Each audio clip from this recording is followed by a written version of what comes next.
আজকে ফিনিশিং কাজে চলে আসলাম। একটা ছোট্ট একটা বাথরুমের কাজ, একটা রান্নাঘরের কাজ, বেসিং পাতি লাগাবো, এগুলি আপনাদের সঙ্গে শেয়ার করব।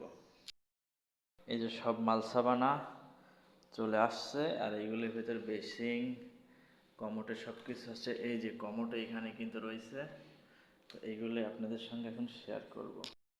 যে স্ট্যান্ডওয়ালা বেসিং, এইগুলি এখন সেট করব, বাথরুমের ভিতরে সেট করব। এই যে আমি এখন সুন্দর করে কমোডটা সেট করে নেব, এটাই আপনাদেরকে দেখাবো, দেখতে থাকুন।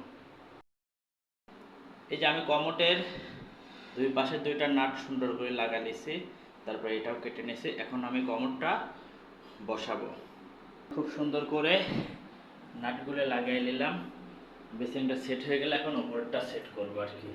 এই যে এই পাশেরটাও কিন্তু লাগিয়ে নিয়েছি রোসা। আমার বাথরুমের ভিতরে ফিনিশিং কাজ শেষ করে দিলাম। এই যে এই সাইডে বেসিং লাগাইছি, আয়না দেখেন দারুণ হচ্ছে, একবারে সুন্দর হয়েছে। এই যে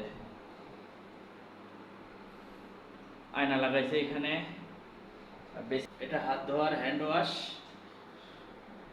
তো আসলে আর এটা সাবমার্সিবলের ডাইরেক্ট লাইন পরে, পাশে গরম ঠান্ডার লাইনও করা যাবে, আর এটা ট্রাঙ্কের লাইন।